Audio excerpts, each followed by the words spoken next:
네, 안녕하세요. 댕기왕자입니다. 2020년 8월 28일 댕기왕자의 투자 이야기 유튜브 강의를 또 시작해 보도록 하겠습니다. 시작을 하기에 앞서 2020년 8월 22일에 제가 찍어놓은 유튜브 강의가 있는데 그 강의를 먼저 봐주시고 이번 강의를 또 봐주시면 되겠습니다.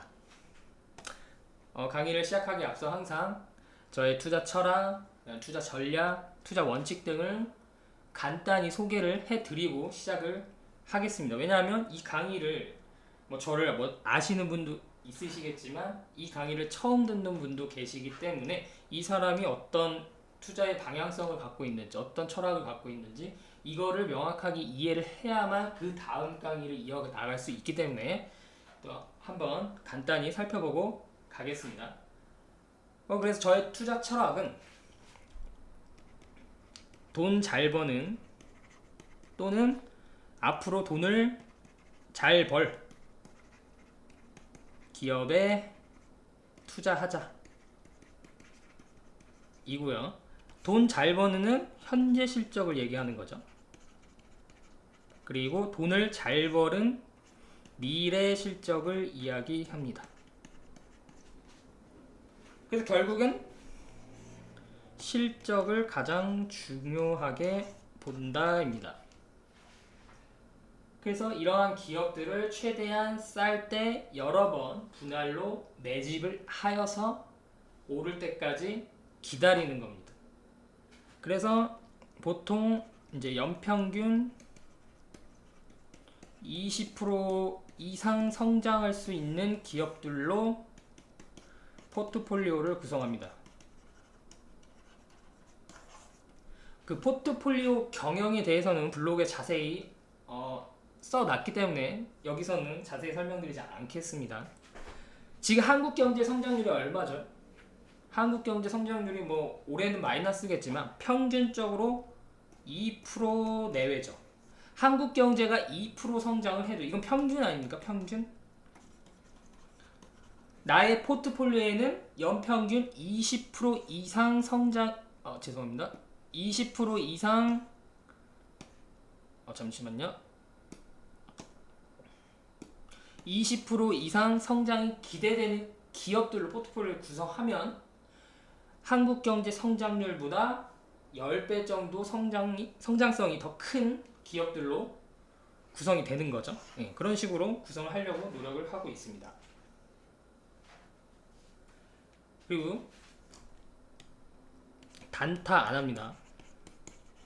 특히 강세장에서는 더더욱 안 합니다.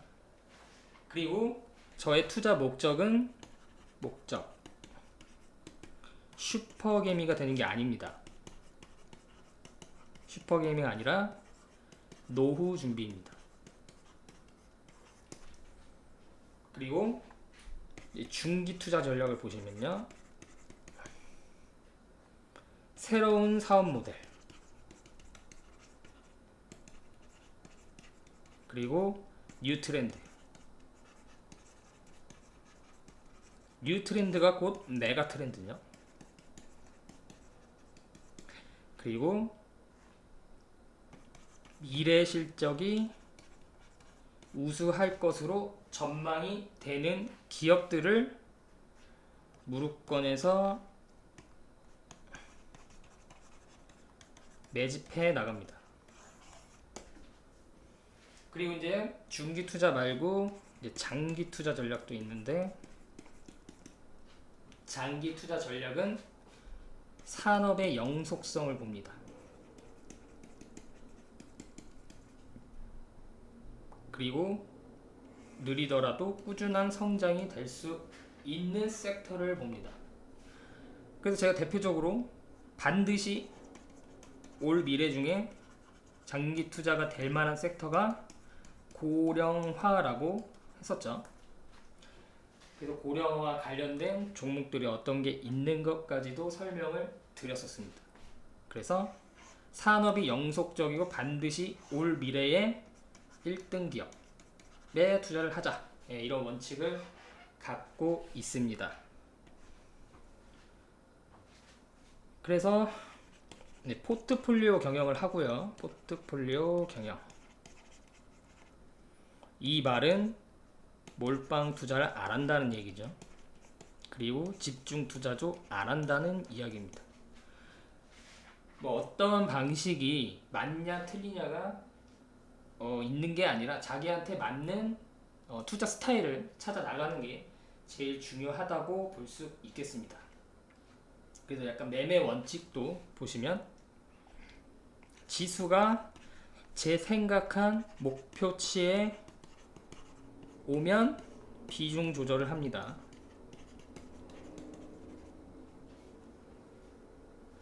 그리고 이제 지금 시장이 강세장인지 아니면 이제 약세장인지 따라서 이제 투자 스타일이 조금 더 비중을 다르게 한다는 얘기죠.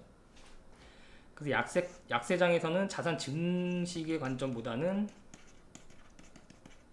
매집의 관점, 그리고 강세장은 자산 증식의 목적으로 역시나 매집의 관점으로 보고 있습니다. 그래서 강세장은 코덱스 레버리지에 투자를 하고요. 약세장에서는 코덱스 인버스 비중을 늘리고 종목들의 비중은 축소를 하는 그런 전략으로 가려고 하고 있습니다. 그래서 이게 되려면 시황이 되어야겠죠. 네. 그래서 제가 댕규왕장 생각하는 현재 시황에 대해서도 설명을 드릴 겁니다. 그리고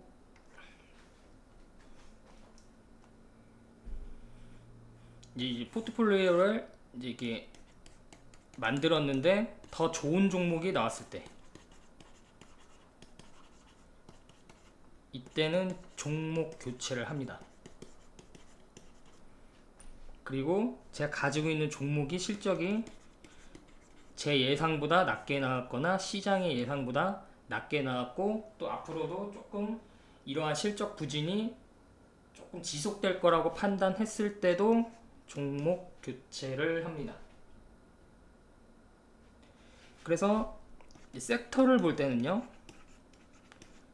개별 실적보다는 업황의 전망을 더 잘 봐야 되고요. 개별 종목을 봤을 때는 이 종목은 스스로 성장을 해야 되기 때문에 실적을 봐야 됩니다. 업황보다도. 뭐 이런 식으로 이제 투자 전략을 짜고 있고요.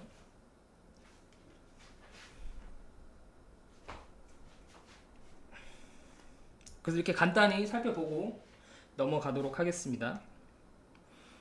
이거는 그 아이투자라는 사이트에 어떤 분이 올리신 포트폴리오 제가 그대로 가져왔습니다. 네, 여러분들 같이 함께 생각해 볼 거리를 주기 때문에 가져왔는데요. 2020년 7월 31일 포트폴리오가 나와 있습니다.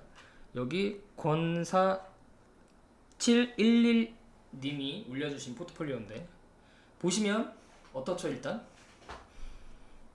종목이 상당히 많죠.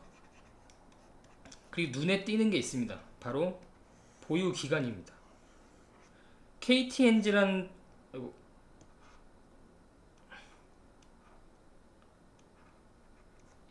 KTNG라는 종목은 4,705일을 보유하고 있습니다. 그러면 이게 몇 년이죠? 한 8년인가요?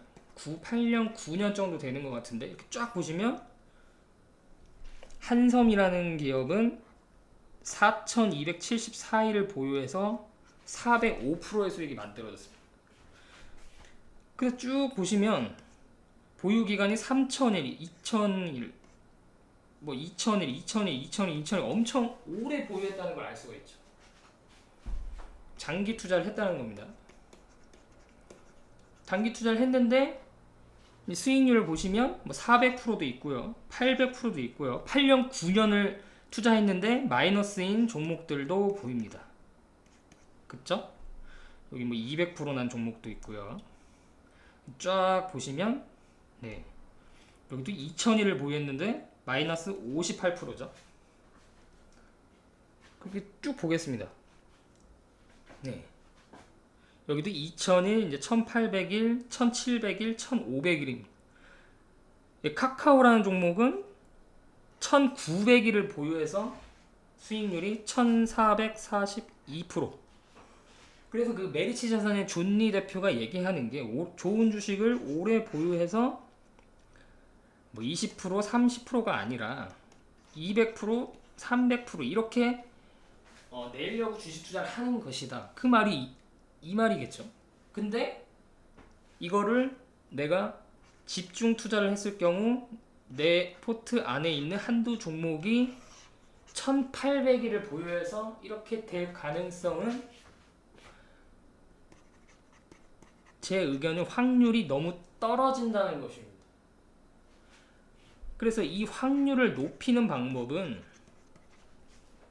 어떻죠? 포트폴리오를 구성을 해야 된다는 겁니다. 그래서 지금 권4711님이 하시는 이 투자 전략과 투자 방향성과 댕기왕자가 얘기하는 그 방향성은 일치합니다. 그죠? 장기 투자 그리고 분산 투자, 그쵸? 다만 제가 이야기하는 포트폴리오 경영과는 조금의 차이가 있는 거죠. 투자 철학, 방향성 이런 거는 일치를 하지만 구체적인 전략은 조금 차이가 있습니다. 저는 철저하게 주도 섹터 위주로 기존 뭐랄까요, 가장 비중을 많이 높게 가져가죠. 그리고 포트폴리오 경영은 야구팀 이론과 비슷하기 때문에 많아봤자 50종목 내외로 구성을 합니다. 물론 제가 뭐 나중에 설명드리겠지만 공짜 주식을 만들고 다른 계좌에 방치하고 있는 종목들까지 합하면 100종목이 넘어갈 겁니다. 근데 그건 종목으로 치기 좀 그렇죠. 지금 주력으로 하고 있는 종목은 40에서 50종목 내외다. 그리고 여기서도 섹터가 겹치기 때문에 제가 만약에 2차 전지를 10종목을 투자하고 있으면 이거 뭐라 그랬죠? 한 종목으로 봐야 된다 그랬죠? 이렇게 따지면 사실 종목 수도 이거보다 더 낮은 겁니다. 어쨌든 이분은 엄청나게 이제 종목 수를 많이 가져가고 장기 투자와 분산 투자로 이 기업 내용도 들어있죠. 1등 기업들이 많이 포진되어 있습니다. 근데 저라면 투자하지 않을 종목들도 상당히 많은 거죠. 그쵸? 근데 제가 이걸 가져온 이유는 여기 또 있습니다, 종목이.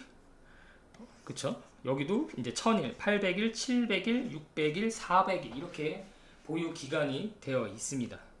이 중요한 건 이겁니다. 2006년부터 2020년에 14년 포트폴리오입니다.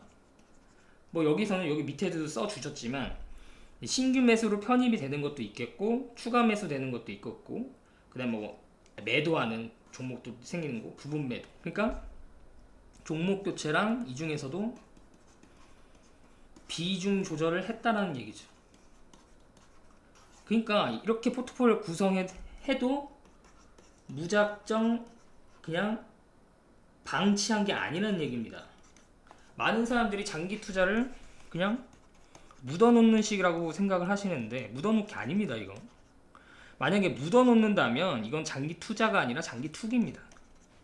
물론 장기 투기를 해서 뭐 자산에 증식하는 사람도 있겠죠. 이거는 마찬가지입니다. 단타를 해서 자산을 증식한다는 말과 뭐 같은 말입니다. 장기 투기를 해서 자산 증식을 한다, 이것도 같은 말입니다. 근데 이거는 운에 기대는 거 아닙니까? 우리는 운에 기대는 게 아니라 확률을 높이는 게임을 해야 됩니다. 근데 여기서 보시면 여기 정말 재밌는 게 연간 수익률이 12.91%로 나와 있습니다. 여러분 연간 수익률이 내년 10%에서 15%를 14년을 만들면 노후 준비가 될까요? 안 될까요? 무조건 됩니다. 연간 수익률을 12%에 15%, 그 중에는 뭐 약세장이 닥치면 뭐 1년에서 2년 동안 자산이 안 늘어날 수도 있겠죠. 뭐 예를 들어 2018년, 2019년처럼 약세장이 도래를 하면요. 근데 뭐 1년, 2년 동안 자산 증식이 안 된다고 뭐 인생이 뭐 큰일 납니까? 주식 투자 1년, 2년 자산 증식이 안 된다고 인생이 큰일 나나요? 그렇지 않잖아요. 우리의 목적은 슈퍼개미가 되는 게 아닙니다. 많은 사람들, 많은 국민들이 주식 투자를 하는 목적은 결국에는 노후 준비죠. 왜냐하면 젊을 때는 일을 할 수 있고 직장이 있고 소득이 있고, 하지만 노후 때는 그게 안 되니까요. 그죠? 그래서 많은 사람들이 그동안 노후 준비를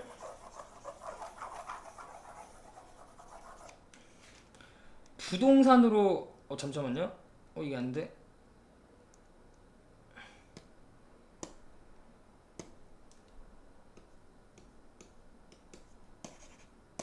응? 잠시만요.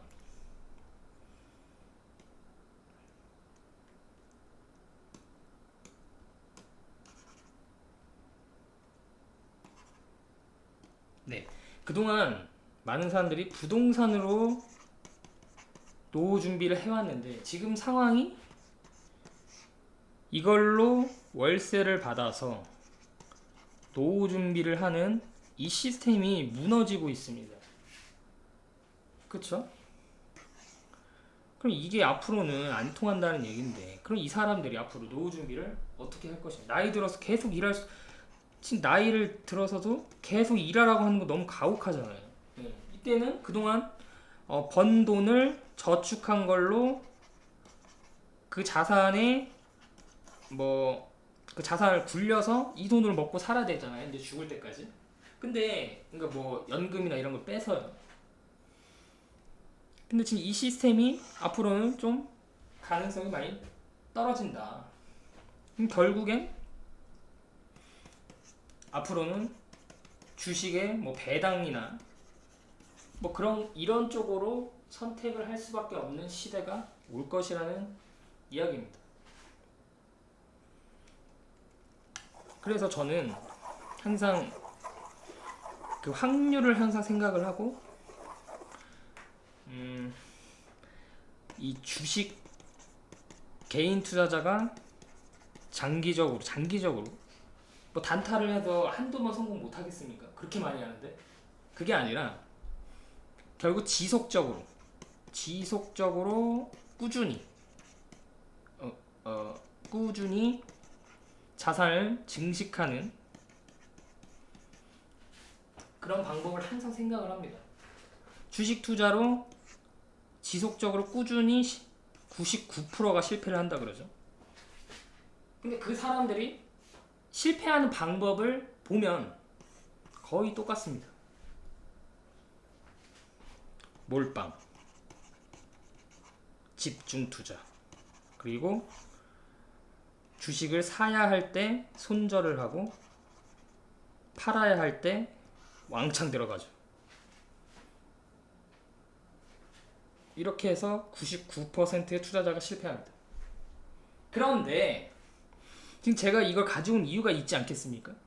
만약에 이런 식으로 10년을 투자하면 어떻게 될까? 많은 개인 투자자. 그러면 실패할 확률이 많을까요?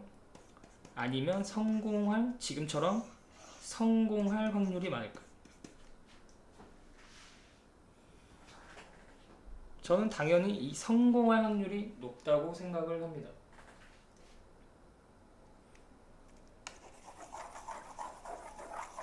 여기서 말하는 성공은 슈퍼개미가 아니라 노후 준비를 목표로 했을 때 이제 말씀을 드리는 겁니다.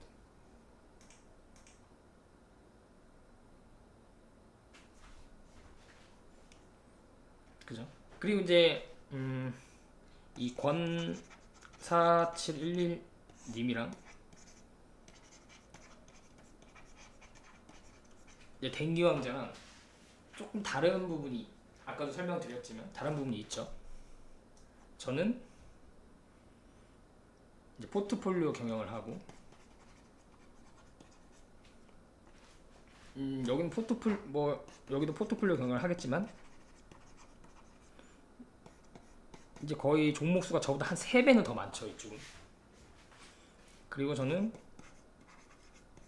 이제 주도 섹터를 공략을 하고 개별 종목 중에서도 연평균 20% 성장이 안 나올 것 같은 종목들은 다 교체를 합니다. 이렇게 오래 이렇게 가져가진 않습니다. 그리고 장기적인 모멘텀이 아직 살아있다, 업황이 살아있다 하면 100% 이상 수익 난 종목들은 원금을 매도합니다. 원금을 매도했다는 거는 공짜 주식만 남았다는 얘기죠. 그리고 이 원금 매도한 돈으로 다른 종목을 또 사러 갑니다. 이런 식으로 합니다. 근데 저는 이분의 투자 스타일도 나쁘지 않다고 생각을 합니다. 굉장히 좋은 투자 스타일이라고 생각을 합니다. 이렇게 해서는 실패할 확률이 거의 없습니다. 대신에 이걸 만들기까지 시간이 좀 걸리죠. 근데 많은 투자자들이 내가 주식 투자를 시작을 하고 바로 성과가 나오길 바랍니다. 그게 조금 다른 거죠. 당장의 결과에 너무 연연할 필요는 없다. 전체 투자금이 늘고 있으면 여기나 올바른 방향으로 가고 있는 것이다. 그렇게 생각을 하고요. 그래서 종목들의 수익률이 중요한 게 아니라 그러니까 많은 사람들이 종목에 굉장히 집중을 합니다. 종목, 내 인생을 바꿔줄 종목, 내 계좌를 바꿔줄 종목, 그런 특별한 종목은 없는 겁니다. 그 특별한 종목이 있다고 하더라도 그 특별한 종목이 내 한두 종목에 담길 확률입니다. 확률. 아예 100% 그럴 확률 100%는 아니겠죠. 당연히 이런 사람도 있겠죠. 이렇게 터지면 이제 슈퍼개미가 되는 거죠. 어쨌든 수많은 개인 투자자들 확률은 떨어진다는 얘기죠. 그 특별한 종목이 내 계좌에 들어 있더라도 이게 터질 때 동안 장기 투자를 못 한다는 얘기입니다. 이렇게 집중 투자가 되어 있으면. 그리고 이제 집중 투자는 특정 종목이 이제 내 운명을 함께 한다는 거죠. 슈퍼개미가 될 운명, 아니면 한강갈 운명, 둘 중에 하나를 운명을 함께 한다는 것이죠. 그리고 집중 투자는 이제 특정 종목의 운명이 함께 하는 건데, 이럴 경우에는 진짜 뭐 아니면 도기 때문에 이렇게 계좌가 자산이 굴러가지가 않습니다. 그러면 계좌가 굴러가지 않는다는 것은 미래 수익도 절대 기대할 수 없다라는 얘기가 되겠죠. 그렇죠. 그리고 같은 섹터, 예를 들어서 뭐 2차전지라고 하더라도 왜 여기서 대장주라고 자기가 판단을 한 종목만 가져가죠? 만약에 2차전지 내에서도 내가 선택한 이 종목이 대장주가 못 되면, 그쵸? 근데 내가 뭐 예를 들어서 여기서 2차전지 중에 10종목을 골랐어요. 그럼 여기서 대장주가 나올 확률이 훨씬 많겠죠. 그죠? 어쨌든 이런 식으로, 그러니까 뭐 투자의 주식 투자 스펙트럼은 굉장히 다양합니다. 어떤 투자 스타일을 내가 취할 것인가, 그건 이제 본인의 선택에 달려 있고요. 근데 저는 이제 이 확률을 잘 생각하셨으면 좋겠습니다. 확률. 어떤 확률이, 어떤 스타일, 어떤 전략, 어떤 방향성이 나의 주식 투자로 인해 노후 준비를 할 수 있는 그 확률이 높아지느냐. 높아질 확률. 네, 이 부분에 대해서는 나중에도 또 계속 자세히 설명을 드리겠습니다. 왜냐하면 까먹어요. 또 까먹고 남들 다 하는 그런 실패하는 길로 또 가게 됩니다. 계속 반복적으로 설명을 안 하면. 그래서 포트폴리오 경영을 저는 권해드리고 있고요. 그래서 복리의 마법. 아까도 이부도 나왔잖아요. 연평균 12%. 물론 연평균 마이너스가 되는 해도 있겠죠. 상관없다는 얘기입니다. 꾸준히 연평균 15에서 20% 정도의 자산 증식을 목표로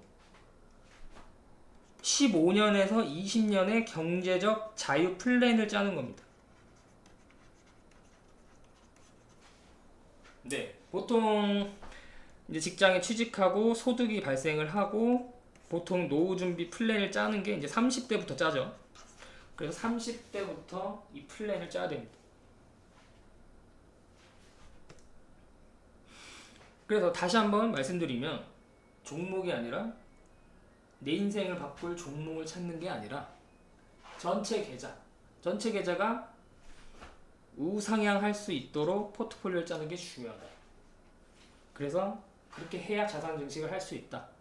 그리고 그렇게 해야 노후 준비가 실패하지 않는 노후 준비가 가능하다.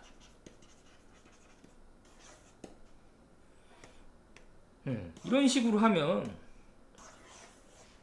물론 뭐 제가 좋아하는 종목은 거의 없지만 어쨌든 그게 지금 그게 중요한 게 아니라 이런 식으로 운영을 하면 실패하지 않습니다. 그리고 노후 준비 됩니다. 그리고 이대로 그냥 묻히는 게 아니라 매달 월급 받지 않습니까? 월급의 10%, 월급의 10%, 교회에 11조를 하듯이 월급의 10%를 그 포트폴리오에 계속 돈을 유동성을 계속 공급을 해줘야 됩니다. 그래서 주식을 계속 모아야 됩니다. 모아 장투. 근데 그냥 무작정 장투가 아니라 그 기업의 퍼도 봐야 되고요. 그 다음에 주가 위치도 봐야 되고. 그러니까 장투라고 하면 대부분 묻지만 장투를 생각하시는데 절대 그게 아닙니다. 그래서 그런 식으로 보시면 되겠고요. 서론이 조금 긴데 동영상의 장점이 서론이 길면 쫙쫙 넘어가면 됩니다. 네, 시황은 또 그 뒤에 또 설명을 드리겠습니다. 그래서 기본적으로 매매가 아니라 주식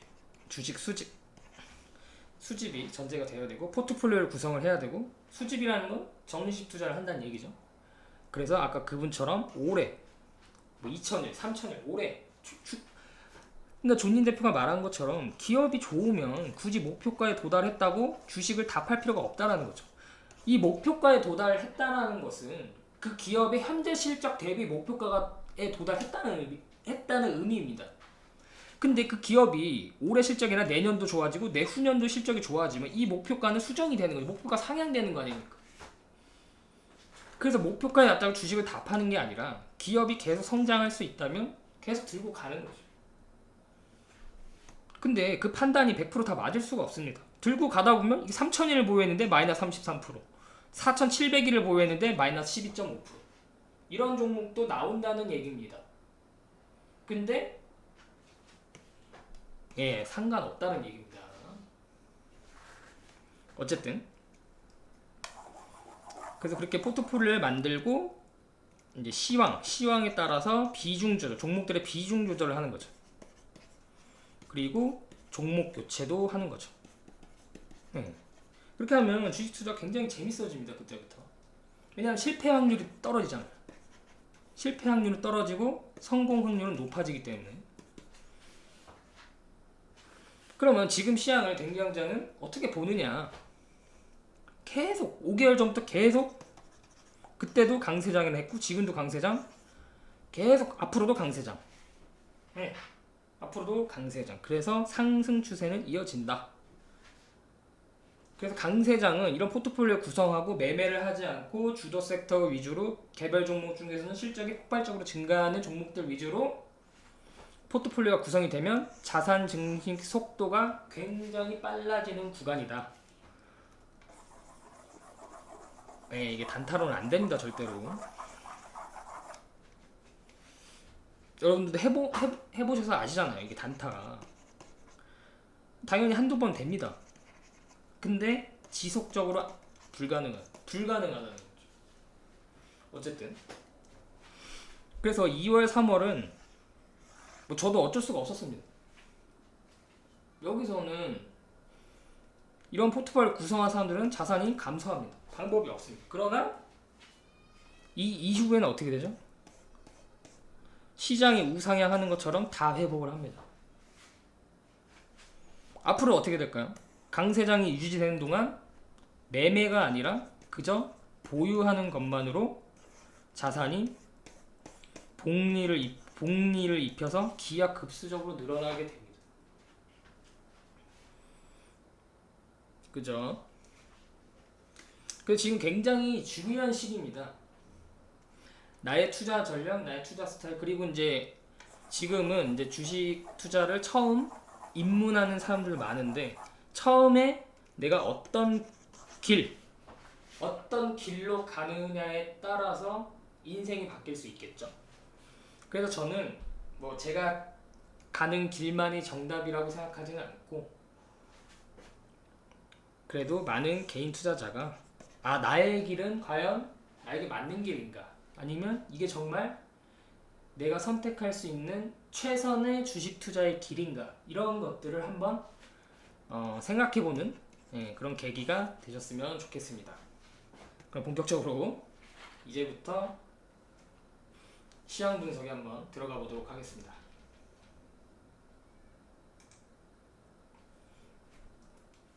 네, 이거는 이제 분기봉인데요.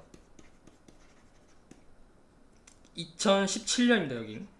그리고 2018년, 2019년, 2020년입니다. 2017년에 다 빨간색이죠, 스톡캐스터가. 그렇다면 분기봉으로 봤을 때는 2017년은 과열 구간이었다, 그렇게 보시면 되겠고요. 2019년은 RSA가 물웅덩이를 팠죠. 그럼 분기봉 기준으로 봤을 때는 과매도 구간이었다, 이렇게 판단을 하시면 되겠죠.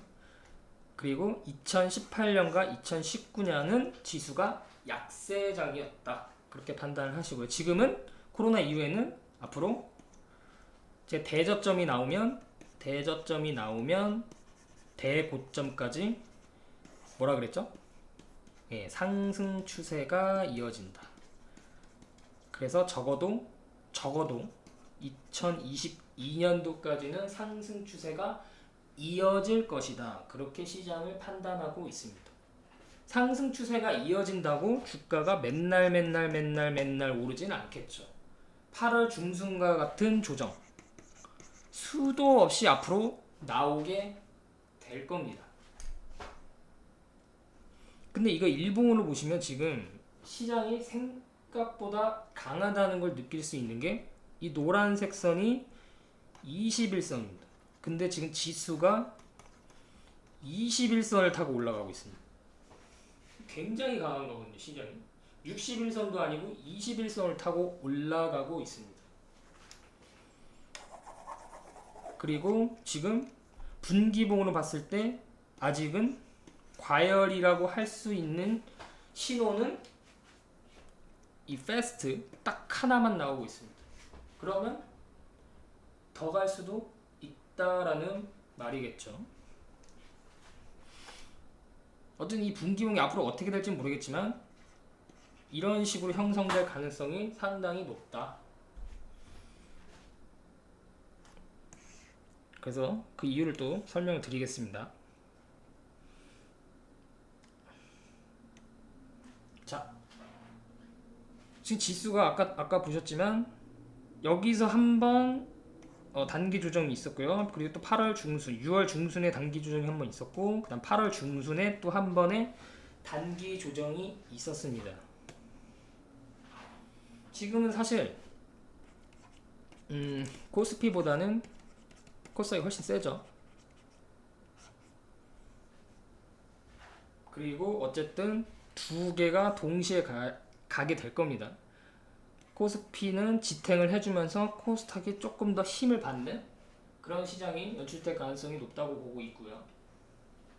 조만간 9월이나 해서 고점 돌파가 나오지 않을까. 2011년 이후에 9월 달에 월봉이 양봉이 만들어진 횟수가 90%입니다. 네, 10번 중에 9번은 9월에 양봉이 만들어졌다는 의미인데, 작년에도 보시면 작년 8월인가요? 일본의 경제 보복을 당하면서 지수가 한 번에 조정을 크게 받았었죠. 그리고 9월에 굉장히 큰 폭으로 다시 만회를 했습니다. 이번에도 8월에 지수가 약간의 조정을 받고 옆으로 이제 좀 행보를 하고 9월 달에 치고 갈 준비를 하고 있는 것으로 일단 보이고요.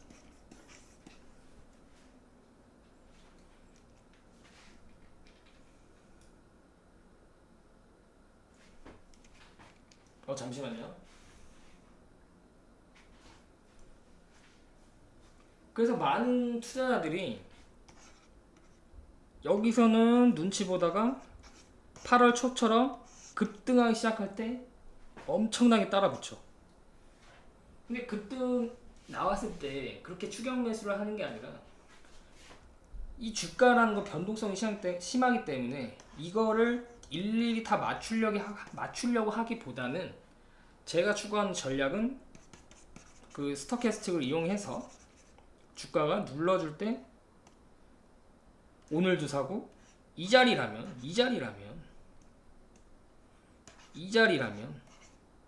최저점을 모르기 때문에 여기서도 사고, 내일 또 사고, 내일 모레 또 사고, 3일 뒤에 사고, 4일 뒤에 사고, 여기도 마찬가지죠. 그런 식으로 매집을 해서 모아나가야지. 이게 샀다 팔았다 해서는, 이게 지나간 차트를 보면 이게 정확하게 보이는데 앞으로의 차트는 안 보이잖아요. 이거를 맞출 수가 없습니다. 그래서 주도 섹터, 새로운 비즈니스 모델, 새로운 시장, 뉴 트렌드, 이런 종목들을 장기 보유해야만 계좌에 대박이 나온다. 그러니까 장기 보유를 무작정 아무것도 모르는 상태에서 남이 추천해줬다, 남이 좋다고 했다, 그런 거는 절대로 장기 투자를 할 수가 없습니다. 자기가 모르기 때문에. 뭘 아는 게 있어야 장기 보유를 하죠. 그렇게 남이 좋다, 추천해줬다, 이런 거는 아무리 그게 좋은 종목이라고 하더라도 이렇게 시장이 빠지고 종목의 주가가 조정만 받으면 굉장히 공포심이 밀려오고 그렇게 주식을 매도를 하게 됩니다. 그래서 이게 항상 주식은 조급함과 탐욕, 이게 싸움이죠. 어떻게 보면 자기 자신과의 싸움이다. 그렇게 볼 수도 있겠죠. 그래서 제가 아까 그 권4711님의 포트를 보여드린 이유는 그겁니다. 좋은 주식이라 뭐죠? 돈 잘 버는 주식이 좋은 주식이죠. 좋은 주식을 펼친다는 거는 포트폴리오를 만든다라는 얘기죠. 펼쳐서 장기 보유한다. 이게 기본 전략입니다. 자, 그리고 이제 다시 좋은 주식은 또 어떻게 구분이 되죠? 주도 섹터, 그리고 개별 종목. 주도 섹터는 제가 1군 주도 섹터는 뭐라고 이제 말씀을 드렸었죠? 2차 전지, 그리고 반도체, 그리고 5G. 이게 이번 강세장과 함께 가는 1군 주도 섹터다. 그렇게 설명을 드렸죠. 그럼 여러분 포트에는 2차 전지 뭐 이렇게 그리고 반도체 또 이렇게 5G 또 이렇게 이미 여기 포트가 구성이 되어 있어야 된다는 게 정상이죠. 타이밍, 매집 타이밍, 매수 타이밍 그거 맞추려고 하지 마세요. 그거 전문가들도 모릅니다. 안다고 얘기를 하지만 막상 해보라고 하면 타이밍이 50%만 맞고 50%는 틀립니다. 근데 맞는 50%만 보여줍니다. 그래서 아 주식 타이밍이구나 라고 생각을 하는데 절대 그렇지 않습니다. 제 생각에는. 물론 긴 추세의 타이밍은 있죠. 이게 무릎이냐 어깨냐 이런 시점은 있지만 이거를 일봉으로 봐서 매일매일의 어떤 진입 시점을 맞춘다? 그건 불가능합니다. 그런데 개인 투자자들은 어떻죠? 어떤 특정 시점에 왕창 때려박습니다. 그럼 이제 그때부터 주가 변동성의 고생길이 훤한 거죠. 그렇게 하지 말고 지금 주가가 이런 자리라면 오늘도 사고 내일도 사고 계속 사는 겁니다. 그렇게 그걸 이제 매집이라고 그러죠. 왜냐하면 오늘 안 사면 내일 사도 되는 건데 현금이 있으면 오늘 안 사면 마치 무슨 일이 터질 것처럼 나만 떼놓고 갈 것처럼 그 심리가 작동하는데 절대 그렇지 않습니다. 보통은 내가 사면 주가는 빠지게 되어 있습니다. 보통의 경우가 그렇습니다. 확률적으로. 그렇기 때문에 분산해서 사는 게 훨씬 낫다. 그래서 이제 2차 전지는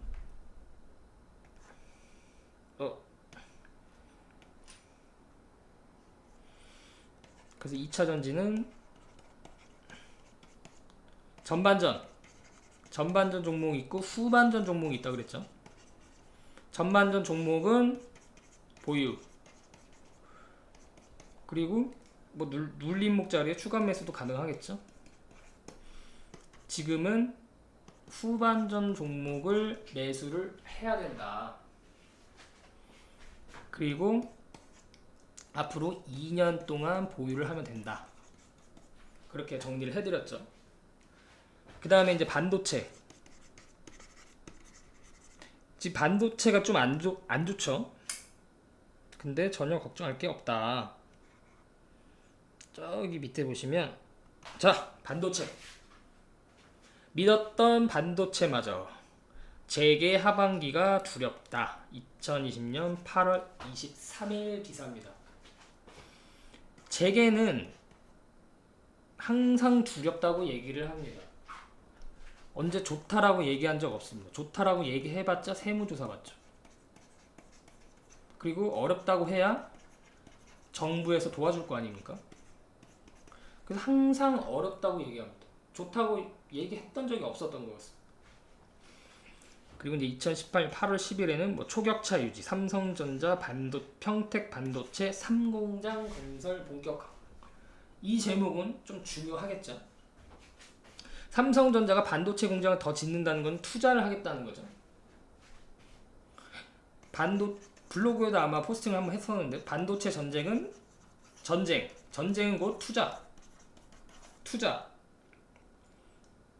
삼성전자가 투자를 한다는 건 반도체 소재, 장비, 부품 기업들한테 투자를 하겠다는 얘기죠. 그리고 이 상공장 건설이 본격화되면 이 상공장에 장비도 들어가야 되고, 그렇죠? 일단 맨 처음에 장비가 들어가야겠죠. 그래서 주가도 장비부터 움직이고 그 다음에 그 장비 안에 부품이 들어가겠죠. 부품. 그 다음에 소재는 계속 써야 되기 때문에 차분히 올라가고 이런 식으로 이제 움직이는 패턴을 보일 확률이 제일 높다. 그리고 중국이 반도체 굴기를 그냥 계속 해왔는데 이게 그냥 굴기를 한다고 쉽게 그냥 뺏어갈 수 있는 건 아니다. 중국이 한국한테 가장 멋지게 뺏어간 건 LCD밖에 없습니다. 지금 나머지는 반도체 뺏어간다고 했는데 잘 안 되고 있죠. 그다음 조선 뺏어가고 있는데 뺏어가겠다는데 이마저도 잘 안 되고 있죠. 한국이 그래서 일본한테 그런 것들을 뺏어온 건 굉장히 대단한 일이고 지금 중국한테 그 뺏기는 걸 지키고 있는 상황이죠. 쉽게 뺏기지는 않을 것으로 보고 있습니다. 그리고 한국이 앞으로 일본처럼 안 되는 이유는 저는 민족성도 있다고 보지만 두 번째는 반도체를 보유하고 있기 때문이라고 생각을 합니다. 일본은 반도체를 삼성전자한테 뺏겼죠. 일본 입장에서는. 근데 한국은 반도체를 가지고 있습니다. 근데 이 반도체는 4차 산업혁명의 핵심적인 쌀로 인식이 되고 있죠. 그래서 한국이 일본처럼 뭐 잃어버린 뭐 몇십 년을 가기에는 조금 어려운 상황이다. 예, 그렇게 보고 있고요. 이거는 이제 D램 고정가와 현물가의 차이를 나타내는 그래프인데 2020년 5월에 여기가 뽀뽀를 했죠. 근데 여기서 이게 현물가가 이런 식으로 움직여졌으면 반도체 섹터의 주가들이 여기서 조정이 나오진 아마 않았을 겁니다. 근데 여기서 현물가가 밀리면서 이 구간 6월에서 8월까지 그러니까 평균적으로 종목마다 좀 다르겠지만 조정이 나왔습니다. 그리고 이제 지금 한 3일 정도 현물가가 반등을 하고 있습니다. 이게 본격적으로 이 현물가가 본격적으로 이렇게 서서히 올라가면서 이 고정가 이제 맞닥뜨리는 시기가 오겠죠. 여기서 이거를 통과하는 흐름만 보이면 이때부터 이제 반도체 주가들이 갑자기 치고 올라가기 시작합니다. 주가가. 그러니까 여기는 지금 이제 매집의 단계죠. 이게 막 이런 식으로 꺾이지는 않을 겁니다. 이게 그래서 이제 현물가 고정가가 여기서 서서히 이제 눈치를 보면서 이 고정가를 넘어서는 시점, 그 시점부터 반도체 랠리가 시작될 것이다. 지금 현재 삼성전자가 대규모 투자를 하고 있고요. 그리고 이런 흐름이 이제 뭐 올해 하반기나 내년 상반기쯤에 늦어도 나올 것을 보고 있고, 따라서 내년에 반도체 대호황 사이클이 2017년 이후에 나온다. 2017년 이후 4년 만에 나오게 될 것이다. 그래서 지금 반도체는 매집의 관점입니다. 매집. 매매의 관점이 아니라 매집의 관점이다. 작년에는 제가 어떤 말씀을 드렸었죠? 2차 전지를 매집하는 관점이다. 왜냐? 내년, 그러니까 2019년 입장에서는 2020년이 내년이었죠. 내년에 좋아지기 때문에 산업이 본격적으로 성장 초입으로 가기 때문에. 그래서 작년에 ES 화재 사건이 있었죠. 신경 쓰지 마라. 별거 아니다. 그리고 일본의 경제 보복 때문에 또 주가가 엄청나게 밀렸었죠. 이것도 2차 산업이랑 2차 전지 산업이랑 관계없다. 지금도 마찬가지입니다. 코로나로 주가 밀린다. 코로나 재확산으로 주가 밀린다. 반도체 종목들 주가 밀린다. 관계없다라는 겁니다. 2차 전지 작년에 ESS 화재 사건, 일본의 경제 보복과 관계없는 것처럼 올해도 반도체는 코로나 재확산 관계없다는 얘기입니다. 그래서 반도체는 지금 반도체 관련 종목들을 가지고 계신 분들은 이게 3개월 동안 주가가 하락하거나 지지부진하기 때문에 굉장히 답답한 반면에 2차 전지 올라가죠. 5G 올라가죠. 그러다 보니까 자꾸 이쪽으로 가고 싶어하는 욕구가 상당히 많을 겁니다. 아까처럼 포트폴리오를 구성하지 않고 그냥 내 계좌에 반도체만 있어요. 그럼 이런 상황이 발생을 하는 겁니다. 그러니까 주도 섹터도 골고루 포트를 구성을 해야 되고요. 지금 반도체 관련된 종목들을 가지고 계신 분들은 종목마다 좀 다르겠지만 신고가를 경신할 수 있는 시기가 온다. 1등 종목들, 1등 기업들은. 근데 꼭 반도체를 투자하더라도 저기 완전 밑에, 기술력이 완전 밑에, 그냥 쳐다도 보지 않는 반도체 종목을 가지고 있으면 안 되겠죠. 삼성전자가 매력을 느끼는, 삼성전자와 같이 사업을 영위할 수 있는 기술력을 갖고 있는 1등 기업 반도체 종목을 갖고 있어야 이 말이 맞아 떨어지는 거죠. 그래서 결론은 무엇인가? 반도체 종목은 작년에 2차전지와 비슷하다. 작년에 2차전지라 생각하고 지금의 반도체는 매집의 관점으로 계속 가야 된다. 그게 결론, 반도체 결론입니다.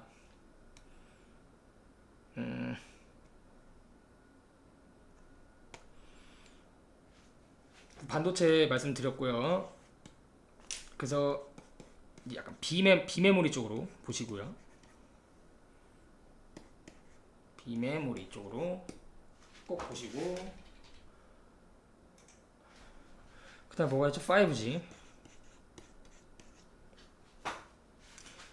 5G 기지국, 그 다음에 중계기, 그 다음에 유선 네트워크 장비, 크게 보면 큰 축입니다. 그 다음에 통신 3사. 지금 이 수혜대로 가고 있는데요. 기지국은 KMW, OE솔루션 이런 종목들 중심으로 2019년에 시세가 났었고요. 지금은 2020년부터 2021년도까지는 여기서 시세가 나올 것이다. 지금도 나오고 있죠. 그래서 여기는 앞으로 한 1년 정도 보유와 매집 관점으로 접근을 하시는 게 좋다. 그리고 통신 3사는 2021년 하반기부터는 수혜가 여기서 투자를 한 것들을 거두어 들이면서 실적이 개선되는 흐름을 보일 것이다. 그리고 통신 3사는 배당도 많이 주잖아요. 지금 통신, 그러니까 주식 투자 이런 뭐 기지국 중개 유선 이런 거 모르시는 분들은 아예 통신 3사를 지금부터 모아 나가도, 왜냐면 주가 위치가 싸기 때문에, 그리고 배당도 은행 예금보다 훨씬 많이 주기 때문에 성공적인 투자를 할 수 있는 확률이 지금 시점은 높다. 그렇게 판단을 하고 있습니다. 근데 지금은 여기 통신 3사의 주가가 가는 시점은 아닙니다.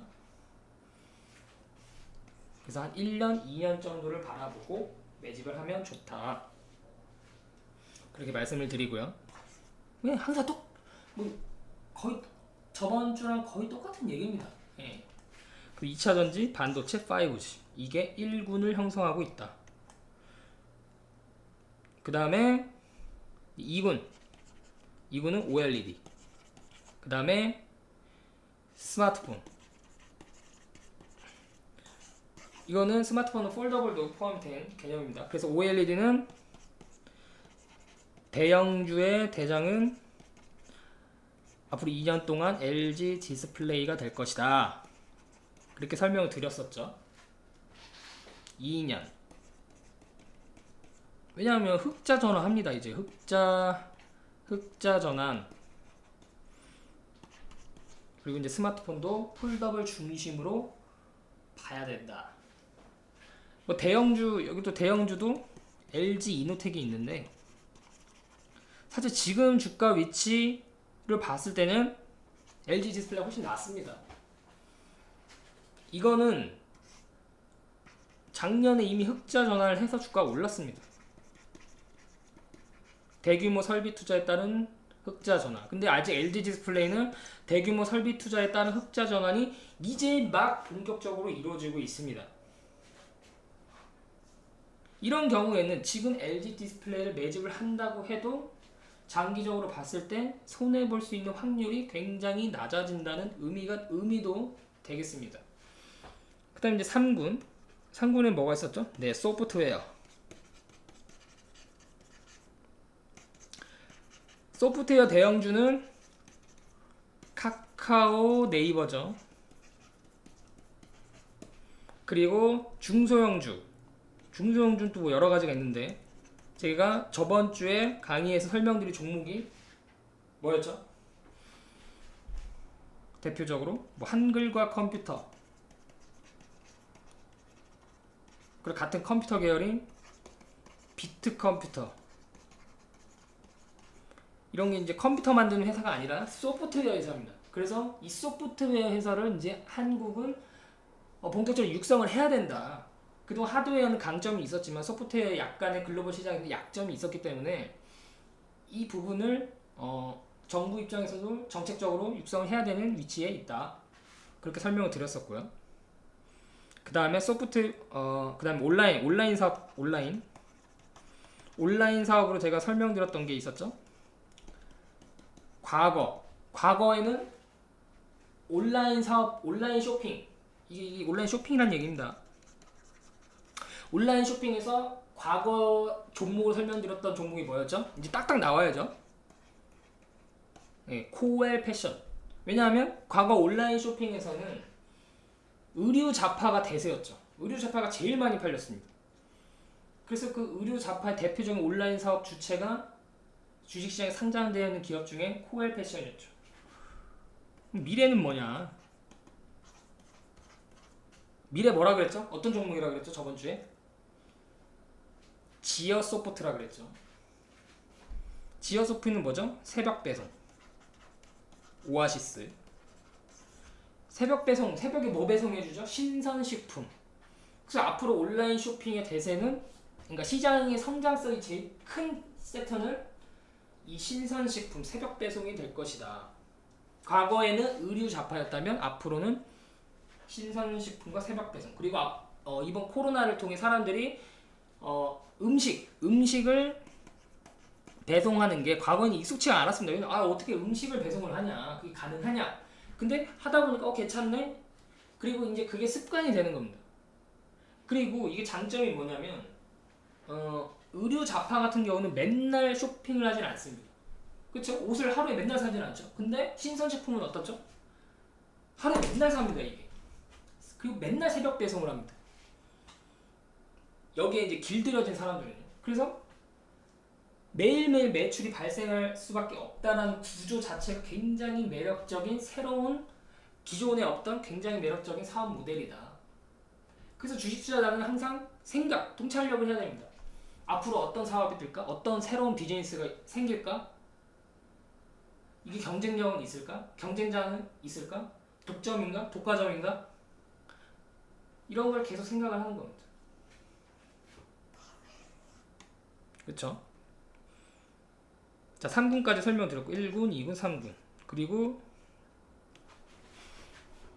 이제 나머지 4군. 그다음에 정부 정책. 정부 정부의 뭐 디지털 뉴딜 뭐 이런 거 있었고, 이거 다 아시는 거죠. 그 다음에 크게 보면 두 가지를 핵심적으로 할 것이다. 왜냐하면 이게 표랑 연결되어 있기 때문이죠. 부동산 잡는데 아마 2년 동안 여기에 올인할지도 모릅니다. 부동산 때려잡는데. 그 다음에 이제 코로나 때려잡는 거. 그래서 부동산 때려잡는데 수혜를 입을 수 있는 섹터. 아무래도 이쪽은 건설 건자재가 되겠죠. 그리고 코로나 잡는데 수혜를 입을 수 있는 섹터. 관련 기업들이 있겠죠.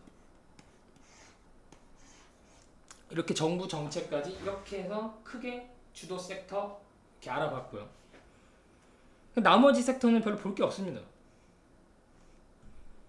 나머지 뭐 예를 들면 뭐가 있죠? 지금 철강을 보겠습니까? 응? 은행? 이건 지금 배당 매력밖에 없죠. 그 다음에 뭐 보험? 지금 보험을 보시겠습니까? 보험은 지금 삼성생명 말고는 메리트 있는 종목이 없죠. 그리고 증권도 매력이 있죠. 왜냐면 시장이 좋으니까. 안 합니다. 안 합니다. 그리고 또 뭐가 있죠? 별로 생각나는 게 별로 없습니다 지금. 그래서 주도 섹터는 2차전지, 반도체, 5G, 소프트웨어, 정부, 정책까지. 그 다음에 이제 나머지 개별 종목입니다.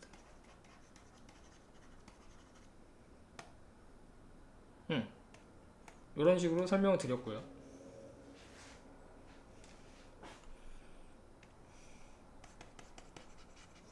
네, 지금 시장을 보시면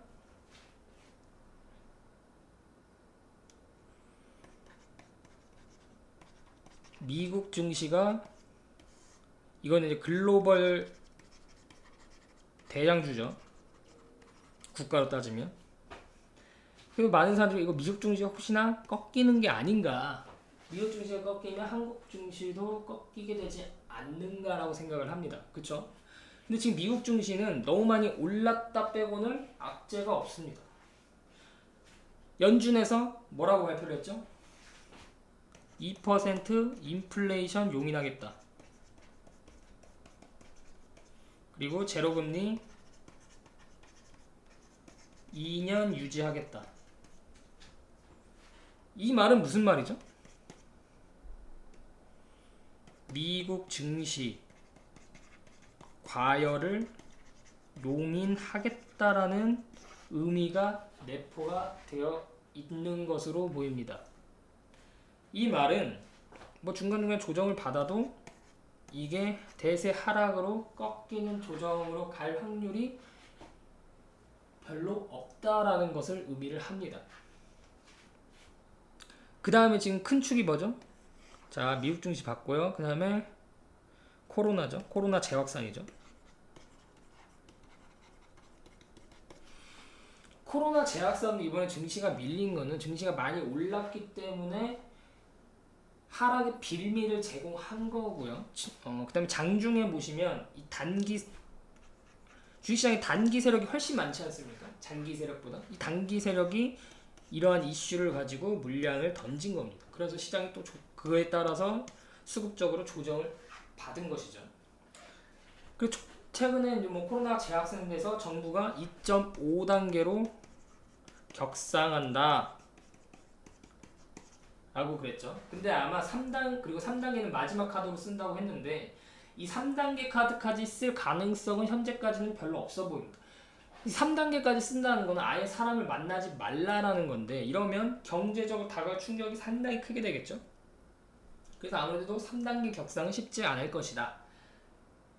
그리고 코로나는 결국 재확산 정점이 분명히 나오게 될 겁니다. 계속 이게 뭐 400, 500, 600, 700, 800, 1000명으로 증가하는 게 아니라 정점 찍고 하락하는 국면을 맞게 될 것이다. 이게 하락하는 국면이 맞게 될 때 증시는 본격적으로 반등의 기회를 노릴 것이다. 그래서 이 코로나 재확산으로 인해서 좋은 주식을 던지면 안 된다. 네, 그렇게 보고 있고요. 그래서 이게 단기적으로는 뭐 세밀하게 악재가 될 수도 있어도 중장기적으로 봤을 때는 이거는 악재가 아니다. 결코 악재가 될 수 없다.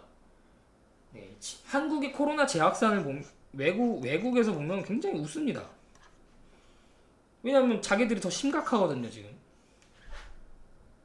그쵸? 그래서 보시면 한국은행이 성장률을 마이너스 1.3%로 대폭 하향 조정한다. 또 이 뉴스 보고 또 겁내가지고 또 답합니다. 막 주식을 막. 아이고, 이거 앞으로 시장이 더 빠지겠네. 코로나 재확산 되지, 한국은행 경제 성장률 하향 조정하지, 시장 더 빠지면 밑에서 다시 잡아야지. 근데 항상 생각대로 되지가 않죠. 밑에서 다시 잡아야지 했는데 여기까지 안 오고 그냥 가버립니다. 그냥 가버릴 경우에는 어떻게 되죠? 그러니까 이게 항상 시황을 생각을 하되 이거를 정확하게 타이밍을 노리려고 하다 보면은 엇박자가 나게 되어 있습니다. 그래서 그렇게 투자 전략을 짜기보다는, 자 보세요. 이런 뉴스가 있는 반면에 외국계는 코스피가 2600까지 간다고, 이거 굉장히 유명한 외국계 회사들입니다. 발표를 하고 레포트를 발행을 하고 있습니다. 그럼 얘네들이 한국은행이 성장률 하향 조정할 것을 몰랐을까요, 과연? 24일날 이런 보고서가 나왔는데 한국은행이 27일날 발표를 했죠. 이런 거를 감안을 한 겁니다. 지금 증시는 계속 설명드리지만 강세장은요, 현재가 어떻냐가 중요하지 않습니다. 현재 어떻냐보다는 미래에 어떨 것이냐, 미래에 어떨 것이냐, 이거를 보고 들어오는 겁니다. 그래서 지금 뭐 한국 성장률 대폭 하향, 코로나 재확산, 이걸로 좋은 주식 털리면 안 된다. 이게 대세 하락으로 가는 그런 출발점이 될 수 없다. 오히려 강세장의 조정 국면을 만드는 단기 악재에 불과하다. 그게 제가 바라보는 시황관이고요. 그리고 8월 11일 날 보시면 기업이익 세계 유일 증가, 실적의 홈으로 뚫었다. 예, 이 기사 나오고 바로 조정 들어갔죠. 근데 이 말은 사실입니다. 예.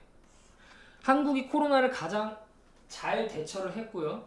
많은 기업들, 많은 국가 경제 성장률이 마이너스를 기록함에 있어서 상대적으로 가장 좋은 성적을 낸 곳이 바로 대한민국입니다. 그죠? 그래서 그동안 대한민국이 글로벌 시장에서 프리미엄을 많이 받지 못했습니다. 근데 아마 코로나 이후에는 이 국가의 브랜드 격상이 되어 있기 때문에 아마 프리미엄 PR을 의미합니다. PR을 더 높게 쳐줄 가능성이 존재합니다. 그리고 이제 유동성이 폭발적으로 증가하는 가운데서 미국 주식에는 부담을 느끼는 투자들이 많이 생겼습니다. 그래서 주식이 비싼 곳에서 싼 곳으로 간다는 원칙 아래 지금 아시아 증시는 싸지 않습니까? 그럼 아시아 중에 가장 상대적인 매력도가 있는 곳이 어디인가? 중국인가? 한국인가? 일본인가? 아무래도 일본보다는 한국과 중국의 매력도가 훨씬 높겠죠. 그리고 주식으로 치면 중국 주식보다는 한국 주식의 매력도가 또 상대적으로 높겠죠. 지금 막 중국은 막 회계 분식하고 막 굉장히 이미지가 나빠졌습니다. 그리고 한국이 4차 산업에서 과연 밀릴 국가인가? 보시면 반도체 강국이죠. 앞으로도 이어질 가능성이 높고 중국의 반도체 굴기가 실패를 한다면 더더욱 프리미엄을 높게 받을 가능성이 높습니다. 그리고 제2의 반도체로 배터리를 키우고 있죠. 배터리 강국이 될 겁니다. 그리고 5G 세계 최초 상용화했던 국가이고 5G가 4차 산업의 인프라 건설이 되겠죠. 그리고 이렇게 중국이 뺏어가면 또 새로운 것으로 전환합니다. 엄청난 경쟁력이죠, 이건. 그리고 뭐 스마트폰. 그래서 이게 주도 섹터가 되는 것이겠죠. 반도체, 2차 전지 배터리, 그다음 5G, 그 다음에 2군으로 OLED 스마트폰까지. 이 흐름대로 가고 강세장, 유동성이 장, 실적 장세가 진행되는 한 여기가 중심이 되어서 간다라는 얘기입니다. 그죠? 잠시만요. 물 좀 먹겠습니다.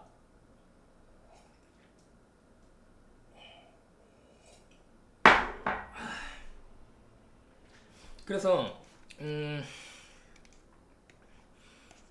자, 코로나 재확산.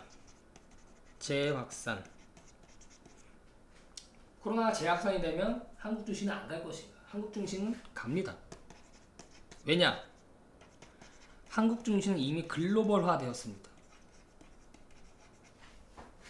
이 말은 수출 기업이 많아졌다는 의미입니다.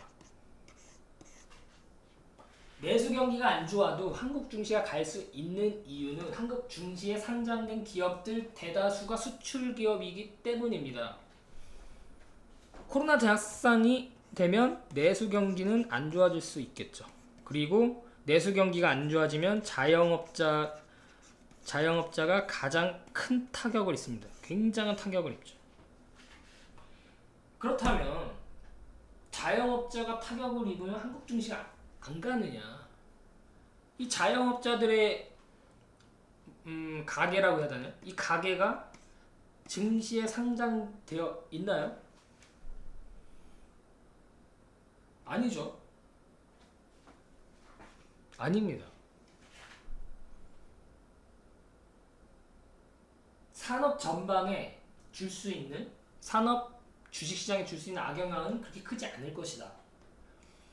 그리고 백신에 대한 기대감이 있죠. 지금 이 코로나는 백신이 나오기 전까지 절대 못 잡습니다. 그래서 3월에도 코로나는 결국 재확산이 되는 시기가 올 것이고 재확산이 되더라도 지수의 상승 추세는 눌림목 조정은 오겠지만 추세에는 변함이 없다. 추세는 상승 흐름을 계속 유지할 것이다. 왜냐? 지금이 안 좋아도 미래가 지금보다는 더 좋을 것이라고 기대가 되기 때문에 미리 주식을 사는 거죠. 좋아질 때 주식을 사는 게 아니라 안 좋을 때 앞으로 좋아질 것이라고 생각하고 주식을 사는 거죠. 근데 개인 투자들은 지금 안 좋으면 주식을 안 사죠. 그리고 좋아진 걸 눈으로 확인하고 삽니다. 그러면 안 되겠죠. 이렇게 미리 주식을 사는 사람들은 그럼 어떤 주식을 사느냐? 미래 업황이 좋아야 되고요. 성장성이 있어야 되고 실적이 앞으로 좋아져야겠죠. 그럼 업황이 앞으로 좋아지고 성장성이 담보되고 실적이 좋아질 수 있는 섹터가 주도 섹터가 되는데 결국 어디라는 거죠? 어디냐? 계속 강조하지만 2차전지, 배터리, 반도체, 5G, OLED, 스마트폰, 소프트웨어, 온라인 쇼핑, 온라인 사업. 언택트랑 컨택트가 같이 가는 겁니다. 코로나가 끝나면 언택트가 끝나는 건가요? 그 이전 습관으로 돌아가지 않습니다. 온라인 쇼핑, 새벽 배송 이런 거에 길들여진 투자자들은 코로나가 끝나도 계속 거기서 소비를 합니다. 그리고 이게 언택트도 그래서 계속 가는 거고요. 그리고 컨택트, 5G, 반도체, 2차전지 컨택트죠. 이거는 미래 성장성을 가지고 계속합니다. 배터리 시장이 10년 내에 20배 성장을 한다고 합니다. 그러면 10년 내 20배면 적어도 상승 초입, 중간 5년 동안은 보유해볼 만한 가치가 있는 섹터라는 거죠. 그죠? 그래서 반도체, 5G, 2차전지, 소프트웨어, 정부 정책, 온라인 쇼핑, 온라인 사업, OLED, 스마트폰 이런 것들이 계속 순환 랠리를 합니다. 오늘은 여기가 갔다가 내일은 저기가 갔다가 내일 모레는 저기가 갔다. 이런 거는 조정을 받으면 무조건 주식을 더 사들여야 되는 거죠. 그래서 그냥 왕창 사지 마시고 주가 이런 식으로 움직이기 때문에 여기서도 사고 여기서도 사고 여기서도 사고 오늘 바빠서 못 쓰면 내일 사고 내일도 바빠서 못 사면 다음날 사고 이런 식으로 매집 자기 능력 한에서 매집을 하는 겁니다.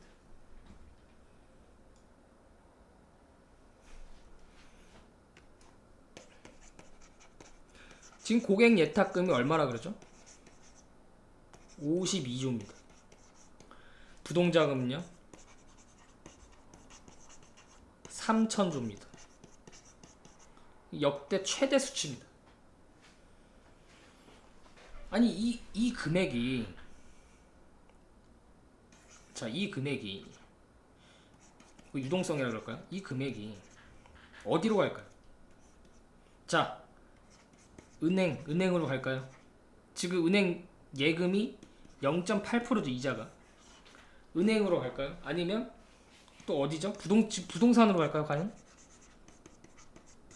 지금 또 뭐 있죠? 투자 상품이 뭐 비트코인으로 갈까요, 지금? 또 뭐 있죠?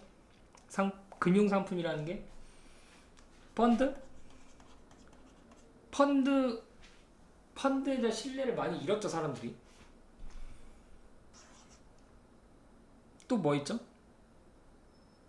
결국에는 어쨌든 펀드도 주식이니까요. 주식으로 온다. 주식 말고는 갈 데가 없다. 전 그런 생각을 갖고 있습니다. 그래서 갈 데가 없는 곳으로 올리고 여기서 또 올리고 또 올리고 이런 식으로 가는 종목이 더 가는 유동성 플러스 실적, 미래 실적이 기대되는 장세가 시작하고 있다. 이미 시작됐다. 그렇게 보고 있기 때문에 시장이 맨날 이렇게 가는 게 아니라 은근히 가다가 어느 순간 확 치고 갑니다. 그리고 한번 또 조정 눌렀다가 또 은근히 가다가 확 또 치고 갑니다. 그래서 지금 한번 조정을 나왔기 때문에 은근히 가다가 어느 순간 팍 또 치고 갑니다. 그럴 확률이 높다라는 거죠. 그래서 지금은 코로나 재확산 뭐 이런 뭐 한국은행의 뭐 경제 성장률 하향 조정 이런 거에 막연한 공포심을 갖기보다는 앞으로 상승 추세는 계속 이어지고 강세장은 지속이 되는데 눌림목에 살 수 있는 기회를 이런 것들이 주고 있구나. 이런 식으로 판단을 하는 게 저는 좋다 그렇게 생각을 합니다. 그래서 지금 주요 대형주 주도 섹터를 보면 전기차 뭐죠? LG화학, 삼성 SDI 계속 보유해야겠죠. 그리고 수소차 대형주는 뭐라 그랬죠? 저번주 강의에 한화솔루션이라고 그랬죠. 한화솔루션. 그리고 근데 반도체는 대형주가 부실하죠. 삼성전자, 하이닉스가 삼전, 한익. 얘네가 1군이 아니라서 그렇습니다. 지금 여기가 지금 1군을 형성하고 있어요. 그동안 강세장이 됐을 때 삼성전자나 하이닉스가 굉장히 최전방에 있었는데, 물론 2003년 2007년에는 최전방에 있지 않았죠. 이때는 철강, 건설, 조선중공업, 기계, 해운. 지금은 그거를 이쪽이 대신을 하는 겁니다. LG화학, 삼성 SDI, 한화솔루션 이런 기업들이 대체를 하는 거죠. 그 다음에 OLED는 LG 디스플레이.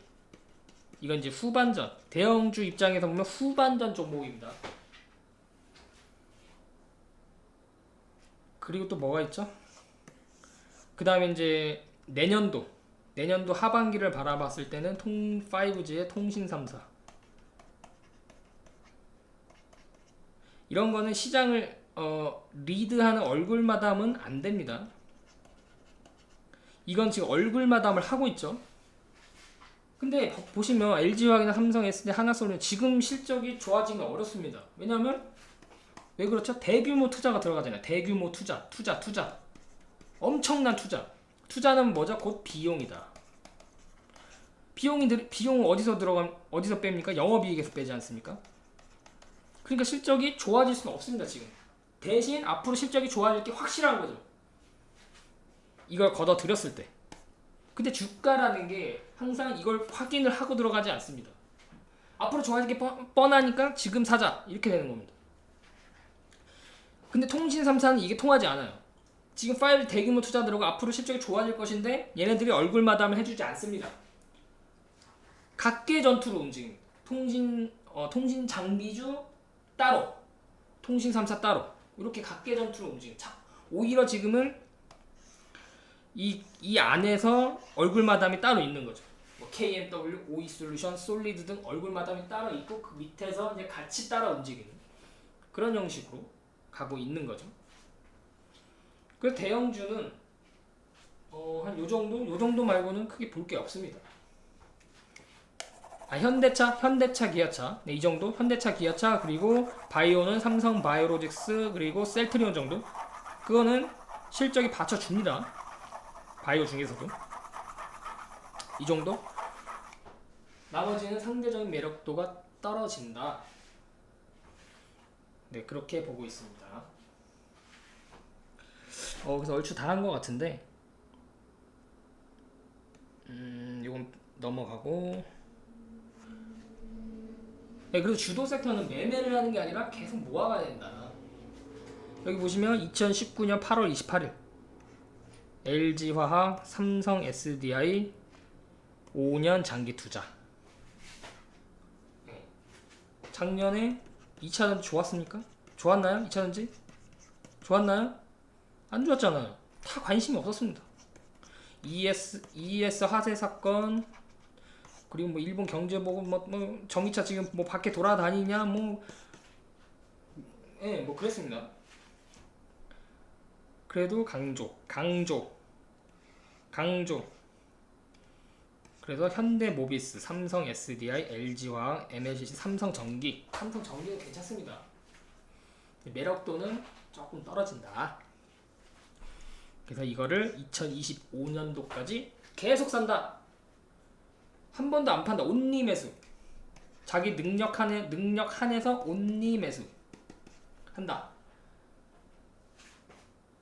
길게 보면 2030년까지도 가능할 수 있다. 그거는 이제 약간 시세를 봐야겠죠. 너무 버블로 간다면 2030년도까지 못 가고, 버블이 진행이 되지 않는다면 조금 더 멀리 봤을 때는 2030년 그 전에 제가 하는 거 있죠. 네, 공짜 주식 만든다. 공짜 주식 만들어서 원금 매도하고 나머지만 2030년까지 들고 가는 방법은 괜찮다. 네, 모아 나간다. 그래서 자녀들한테 중소형주 사주긴 좀 그렇지 않습니까? 그래서 LG화학, 삼성, SDI를 모아주면 괜찮다. 그런 얘기를 드렸었고요. 그러니까 지금 작년에는 2차전지를 모아가기 좋은 시절이란 게 있지 않습니까? 지금은 반도체.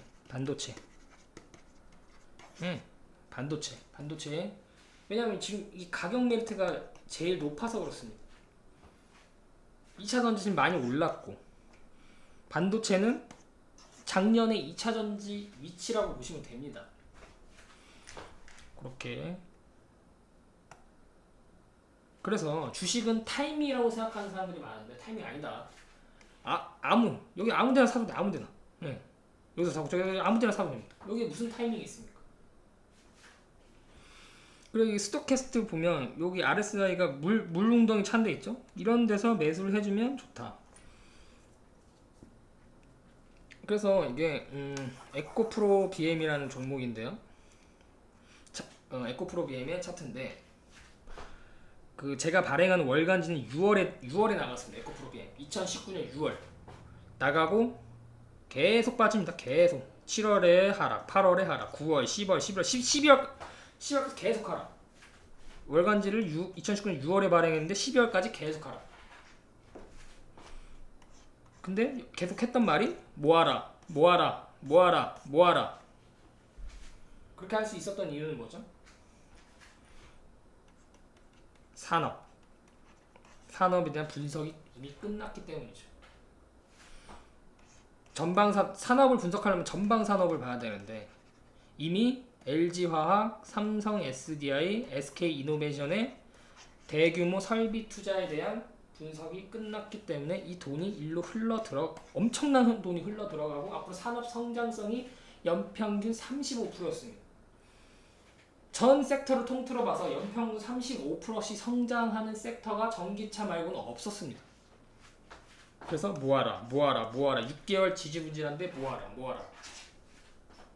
이게 안 되어 있으면 차트 보면 손절이죠. 지지선을 계속 이탈하지 않습니까? 손절.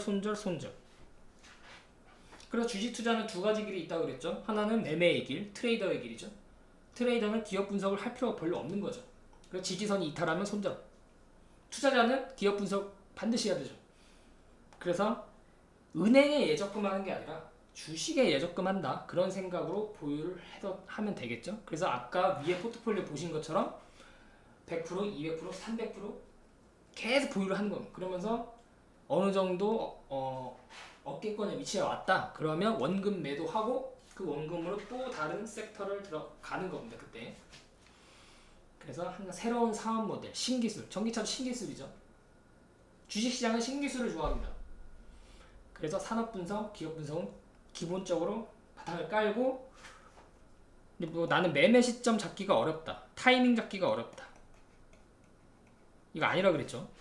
대신에 굳이 그래도 잡겠다 싶으면 스톡캐스틱을 활용해라. 그래서 이런 좋은 주식, 계좌준 이게 안 통합니다. 스톡캐스터가. 좋은 주식이 이런 스톡캐스터가 물웅덩이 빠졌을 때, 무릉덩이 빠졌을 때, 무릉덩이 빠졌을 때 매수하면 된다. 예, 그런 의미고요. 그래서 이거는 이제 PNT라는 종목인데, 여기서 이제 월간지는 2019년 8월에 발행이 되었습니다. 그리고 또 6개월 행보합니다. 보통 2차전지가 작년에 월간지가 6월에서 한 8월 정도에 다 발행이 되었습니다. 근데 계속 3개월, 4개월, 5개월 가도록 주가는 빠지고 행보하고 하락하고 그렇습니다. 그럼 과연 이거는 아마 분기봉일 텐데 월봉인가요? 이 구간이 굉장히 개인 투자자가 지루해합니다. 5개월, 6개월 행보하면 아주 미치려고 그럽니다. 그래서 이 지루함을 어떻게 할 것인가? 이 지루함 5개월, 6개월 주가가 안 가요. 뭔가 갈 것 같은데 안 가요. 심지어 1년 안 가는 경우도 있죠. 실적 좋고 성장성 좋고 뭐 하는데 이게 이 종목만 갖고 있으면 계속 자꾸 종목을 이동을 하려고 합니다. 사람들이.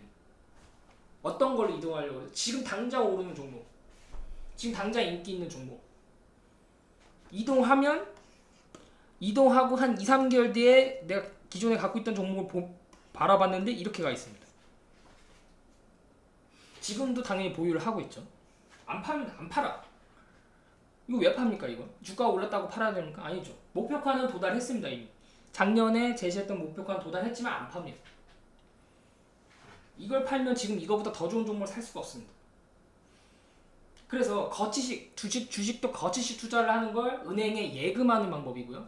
주식도 적립식 매집을 하는 건 이제 적금하는 방법이죠. 그래서 저는 은행이야 내가 큰 돈이 있어도 예금해도 상관이 없지만 주식은 이게 예금하는 방법으로는 고통이 따릅니다. 고통.